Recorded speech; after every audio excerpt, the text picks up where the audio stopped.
so sorry. I'm so sorry. The previous video got ended very, suddenly. Now we'll talk about the membrane. The membrane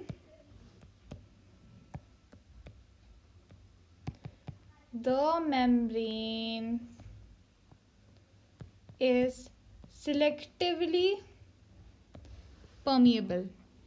ठीक है, certain चीज़ों को वो permeable है certain चीज़ों के लिए और सर्टन के लिए नहीं है.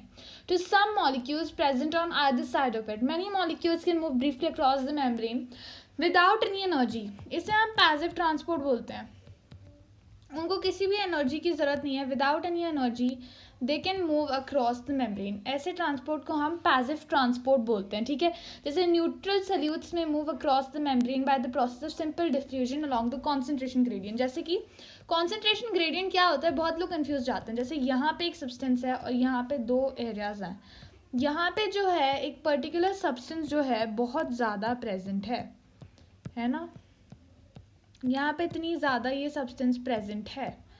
ठीक है, ये इसके पास एक्सेसिव सामान है, एक्सेसिव वो है, और इसके पास बहुत कम है. तो भगवान ने खुद ऐसा एक मतलब सोर्स बनाया है कि अगर ऐसी चीज़ है तो डायरेक्टली ये सब्सटेंस जो है इधर से इधर ट्रैवल करेगी. अगर यहाँ पे जो है बहुत ज़्यादा, यहाँ पे बहुत कम है, मतलब यहाँ पे कॉन्सेंट्रेशन हाई है, यहाँ पे कॉन्सेंट्रेशन लो है.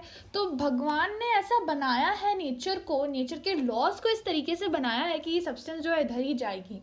मतलब जो हाई कॉन्सेंट्रेशन उससे लो कॉन्सेंट्रेशन में जाएगी ही जाएगी ये सब्सटेंस. तो इसे बोलते हैं travelling along the concentration gradient. तो this was made by God.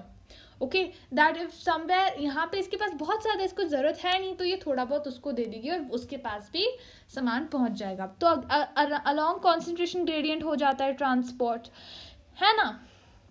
Water also में move across the membrane from higher to lower concentration. अब अगर यहाँ पे तुम ऑस्मोसिस की बात करो ना बच्चों, तो वो एक अलग ही प्रोसेस है. I tell you how. जैसे blue, at this colour done. जैसे ब्लू है ना, यहाँ पे इतना पानी है और यहाँ पे इतना सारा है. तो यू कैन ऑब्वियसली सी कि क्या है कि यहाँ पे पानी ज़्यादा है, यहाँ पे पानी कम है. ठीक है, तो यहाँ पे अगर वाटर के हिसाब से देखो कॉन्सेंट्रेशन, तो प्रिटी मच रिवर्स है ना. यहाँ पे जो है वाटर कॉन्सेंट्रेशन लो है, यहाँ पे सल्यूट बहुत ज़्यादा है, यहाँ पे सामान बहुत ज़्यादा है. तो यहाँ पे वाटर कॉन्सेंट्रेशन लो है और यहाँ पे वाटर कॉन्सेंट्रेशन हाई है. तो ऑस्मोसिस क्या होता है, मूवमेंट ऑफ वाटर मॉलिक्यूल्स, ठीक है, bye diffusion across a membrane. Membrane भी होनी चाहिए, मेम्ब्रेन भी है यहाँ पे. तो यहाँ पे वाटर जो है वो इस डायरेक्शन में मूव करेगा बाय ऑस्मोसिस. तो जो वाटर है वो इधर से इधर मूव करेगा क्योंकि यहाँ पे वाटर बहुत ज़्यादा है, यहाँ पे वाटर बहुत कम है. As the polar molecules cannot pass through the non-polar lipid bilayer, but यहाँ पे water directly ऐसे move करेगा. but यहाँ पे अगर जो bilayer है, अगर जो bilayer है वो इस तरीके की हो कि उसमें lipids हो, है ना. ये तो ठीक है, heads तो सही है, ठीक है.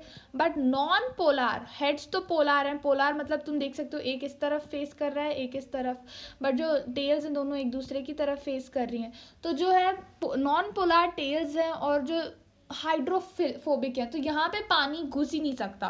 तो अगर पानी को इधर घुसना है तो they will require a carrier protein of the membrane to facilitate that transport across the membrane. तो कुछ ऐसे हैं जिनको मेम्ब्रेन ने कमीशन दे रखा है, कुछ प्रोटीन्स को, कि तुम उनको पास कर सकते हो, तुम्हें हमने कमीशन दे रखा है. तो कुछ ऐसे प्रोटीन्स प्रेजेंट है जिनको कमीशन दे रखा है मेम्ब्रेन, जिनने मेम्ब्रेन को कमीशन दे रखा है कि हम में से पास होने दो, हम तुमको पैसे देंगे. तो ऐसे जो प्रोटीन्स हैं हम कैरियर प्रोटीन बोलते हैं. तो उनसे जो पानी है वो पास हो सकता है. ठीक है, तो उनको किसकी ज़रूरत पड़ेगी, पानी की. अब जो है इन्होंने प्रोटीन्स ने इनको पैसा दिया मेम्ब्रेन को जिससे वो पास होने दें, है ना. बट अब प्रोटीन भी उनसे क्या लेगा, पैसा लेगा. तो ये जो एनर्जी करेंसी होती है इसे हम बोलते हैं ATP, एनर्जी करेंसी. ठीक है, तो their transport across the membrane is facilitated by energy currency. A few ions or molecules are transported across the membrane through its carrier proteins against their concentration gradient. कभी कभी क्या होता है कि हमको क्या करना होता है, इलीगल काम, कभी कभी हमें क्या करना होता है कि भले ही यहाँ पे ज़्यादा है भले ही यहाँ पे सब्सटेंसेस ज़्यादा हैं, हमको यहाँ फिर भी यहाँ से यहाँ पे ये बहुत घटिया सब्सटेंस है और हमें इस सेल से निकालनी है।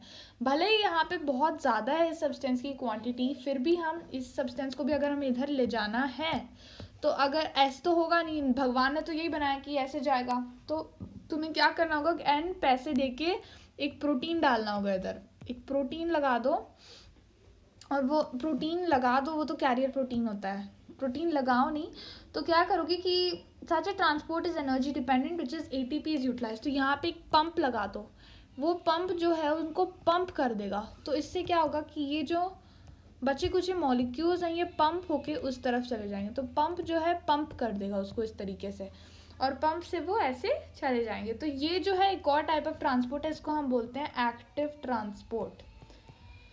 ठीक है, this is active transport. Example sodium pump, potassium pump, यहाँ पे पंप लगा देते हैं सोडियम के या पोटेशियम के और हो जाता है। तो nature is pretty logical, pretty reasonable, you know, so it's not that illogical after all. Now we will lastly look at the functions of the plasma membrane. Structure तो समझ गए तुम लोग, अब हम functions को एक बारी देख लेते हैं। Functions क्या होते हैं प्लाज्मा मेम्ब्रेन के? It protects the animal cells from injury. Protection जो है एनिमल सेल्स को भी चाहिए ही होता है, तो प्लाज्मा मेम्ब्रेन हेल्प्स। ठीक है, ऑस्मो रेगुलेशन में हेल्प करता है। ऑस्मो रेगुलेशन जो है सेल वॉल का काम बिल्कुल नहीं है, बस सेल मेम्ब्रेन का काम है कि ऑस्मो रेगुलेशन करे कि प्रेशर जो है ऑस्मोटिक प्रेशर बिल्कुल मेंटेन रहे। It helps in transportation of materials, materials के ट्रांसपोर्टेशन में मदद करता है। ठीक है, and it helps in locomotion by the formation of pseudopodia, locomotion में भी जो है सेल मेम्ब्रेन हेल्प करती है। तो ये इसके जो है बेनिफिट्स हैं आफ्टर ऑल। ठीक है, इतना